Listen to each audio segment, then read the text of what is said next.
Meteorological spring is made up of 3 months: March, April, and May. However, astronomical spring is from March the 20th to June 20th. Of course, this is only for the Northern Hemisphere. In Australia, for example, the spring months are September, October, November. The days are getting longer and the sun is shining brighter. Winter is finally over, the snow melts, and you put away your heavy coat.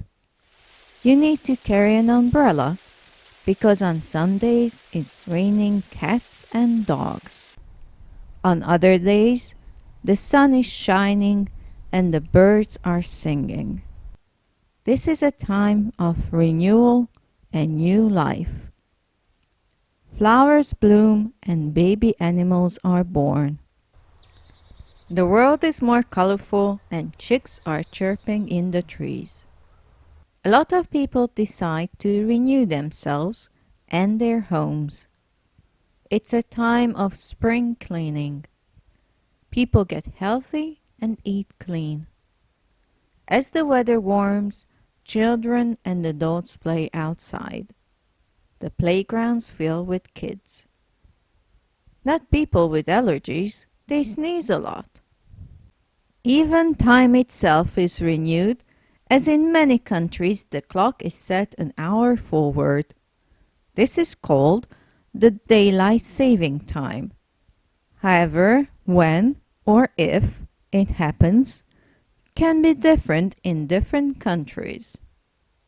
There are many holidays in the spring. International Women's Day is on March 8th. Women usually get flowers and their achievements are remembered. March 17th is St. Patrick's Day. In the US, they celebrate Irish culture on this day. Don't forget to wear green or you'll get pinched. In many countries, they also have Mother's Day in the spring. In the UK, they have it on the 4th Sunday of Lent, so it's on a different day every year.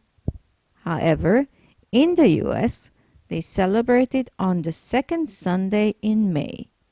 Whichever day you celebrate it on, make a delicious breakfast for your mom and show her how much you love her. Spring is also when Earth Day is, but the International Earth Day and the US Earth Day are on a different day. Of course, Easter is also in the spring, but for that, see my video on Easter traditions. April 1st is April Fool's Day, so don't believe everything that you read on the internet. May 1st is May Day, and in a lot of cultures, it's part of the celebrations of spring and fertility. Also, in some countries, it's Labor Day or International Workers' Day, but not in the US. Cinco de Mayo is a holiday mainly in the US, which is on May 5th. It celebrates Mexican-American culture. People eat and drink Mexican food and have a lot of fun. Happy spring, everyone!